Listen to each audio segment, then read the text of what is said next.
একদিন আমি আর আমার একটা বন্ধু দুজন মিলে এরকম গলায় হাত দিয়ে গল্প করতে করতে করতে করতে যাচ্ছিলাম, রাস্তা দিয়ে হাঁটছিলাম।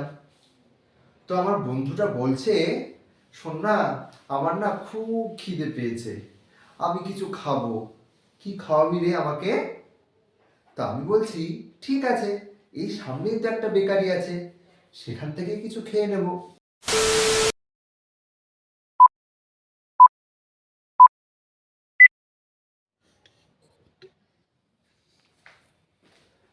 গুড মর্নিং আমার ছোট্ট বন্ধুরা, কেমন আছো তোমরা সকলে? ভালো আছো? বাহ, আমিও খুব ভালো আছি। আচ্ছা, আগের দিন আমরা ভাব সম্পর্কে শিখেছিলাম না? হুম, সবার মনে আছে তো? বাহ, ভেরি গুড। তো আজকে এইরকমই একটা মজাদার জিনিস শিখবো, ঠিক আছে? তো তার আগে তোমাদেরকে একটা গল্প বলি, শোনো। একদিন আমি আর আমার একটা বন্ধু দুজন মিলে এরকম গলায় হাত দিয়ে গল্প করতে করতে করতে করতে যাচ্ছিলাম, রাস্তা দিয়ে হাঁটছিলাম। তো আমার বন্ধুটা বলছে, শোন না, আমার না খুব খিদে পেয়েছে, আমি কিছু খাবো, কি খাওয়াবি রে আমাকে? তা আমি বলছি, ঠিক আছে, এই সামনেই তো একটা বেকারি আছে, সেখান থেকে কিছু খেয়ে নেব। তো বেকারিতে কি পাওয়া যায়? আগের দিন কি বলেছিলাম? পাউরুটি পাওয়া যায়। ভেরি গুড রবি। তো সেই বেকারি থেকে একটা পাউরুটি আমরা নিলাম। এবার তো বেকারিকে বললাম, আর কি আছে? বলছে, কিচ্ছু নেই, একটাই পাউরুটি আছে, এটাই তোমরা দুজনে ভাগ করে খাবে।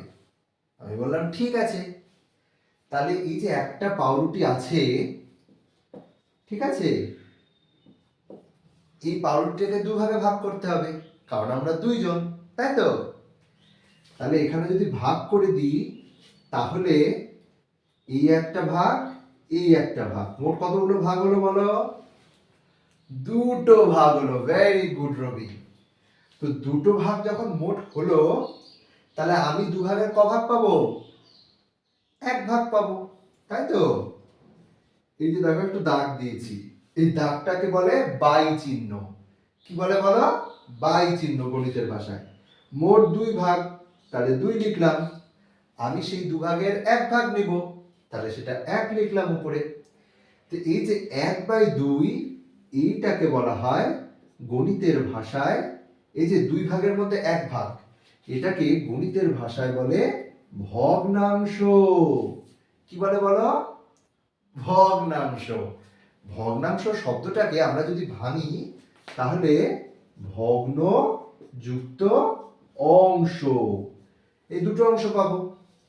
ভগ্ন মানে হলো ভাঙা বা টুকরো। ভগ্ন মানে কি বললাম রবি? ভাঙা বা টুকরো। Very good. আর অংশ মানে হলো, ভগ্ন মানে হলো ভাঙা, আর অংশ মানে হলো টুকরো। তাহলে ভগ্নাংশ মানে কি হলো? ভাঙা টুকরো, তাই তো? বাহ। তাহলে ধরো তোমাদের কারো চুড়ি আছে, চুড়িটা হাত থেকে পড়ে গেল, কাঁচের চুড়ি। তাহলে পড়ে গেলে কি হবে? সেটা ভেঙে যাবে, টুকরো টুকরো হয়ে ভাঙবে। এই টুকরোগুলো পুরো চুড়িটার কি? এক একটা ভগ্নাংশ। যেমন এই যে দেখতে পাচ্ছ তোমরা, এটা কি? আমার কলম, তাই তো? এই কলমটাকে আমি দুটো ভাগে ভাগ করলাম, দেখো খুলে নিয়েছি। এই একটা অংশ, আর হলো এই একটা অংশ। তাহলে এইগুলো কি?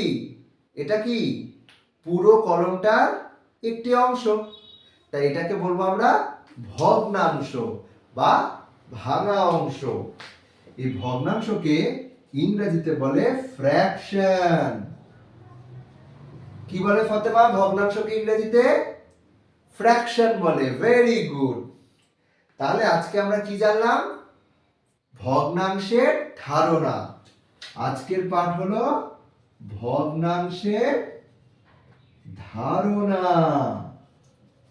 এবার এই ভগ্নাংশের মধ্যে যে উপরের অংশটি আছে, এই যে এক লেখা আছে, এই উপরের অংশটিকে বলা হয় এর একটা আর বিশেষ নাম আছে জানো?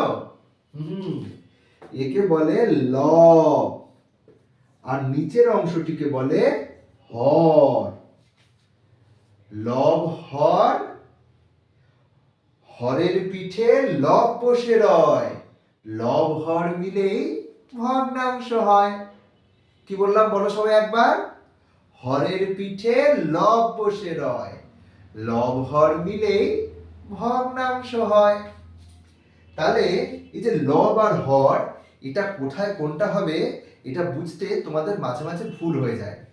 তাই আজকে তোমাদের একটা ম্যাজিক শিখিয়ে দিচ্ছি, যেটা জানলে কোনো দিন ভুলবে না যে কোথায় লব আর কোথায় হর। সবাই একসঙ্গে উচ্চারণ করো তো, লব।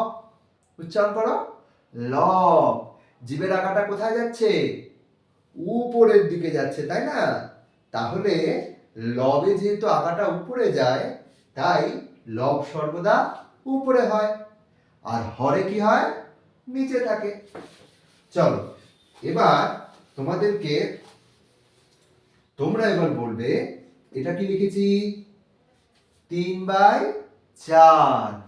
তাহলে এখানে লব কোনটা? কে বলবে? হ্যাঁ রবি বলো। 3 হলো লব, তাই তো? Very good. তাহলে লব হলো 3, আর হর কোনটা? হ্যাঁ ফাতেমা বলো। 4 হলো হর, ভেরি গুড। আচ্ছা, এবার তোমরা বলো তো কি লিখেছি? 4/5। তাহলে এখানে লব কোনটা? কে বলবে? হ্যাঁ রেশমি বলো। লব 4, 4 হলো লব, তাই তো? Very good. এবার তোমরা মন দিয়ে দেখো, এটা একটা বড় কাগজের আর্ট পেপারের টুকরো। এটাকে আর্ট পেপারটাকে আমি 4টে ভাগে ভাগ করেছি। কটা ভাগে করেছি? 4টে ভাগ। এবার একটা ভাগকে আমি রং করে দিলাম। তাহলে এবার বলো তো, এই যে রং করা অংশটা, মোট আর্ট পেপারের কত অংশ আছে? বলো বলো। 4 ভাগের কত? 1 ভাগ, ভেরি গুড। আর সাদা অংশটা কতটা আছে বলো? 3 ভাগ। এই একটা ঘর, দুটো ঘর, তিনটে ঘর। কটা ঘর আছে? 3টে, তাই তো? বাহ। তাহলে তোমরা বাড়িতে এরকম বিভিন্ন রকমের, যেমন ধরো 2/3, 3/6, 1/4, এরকম বিভিন্ন রকমের ভগ্নাংশ করে কোনটা লব কোনটা হর, এবং এরকম আর্ট পেপারে বিভিন্ন জায়গায় রং করে কোনটা লব কোনটা হর এইসব করে নিয়ে আনবে, ঠিক আছে? আগামী দিনে আমরা সেসব দেখব। তাহলে আজ তবে এইটুকুই থাক। আগামী দিন আমরা ভগ্নাংশের ভাগ, অর্থাৎ সামান্য ভগ্নাংশ, দশমিক ভগ্নাংশ, প্রকৃত অপ্রকৃত ভগ্নাংশ, এই সব জানবো, ঠিক আছে? তোমরা চুপ করে বসো এবং পরের ক্লাসের জন্য অপেক্ষা করো।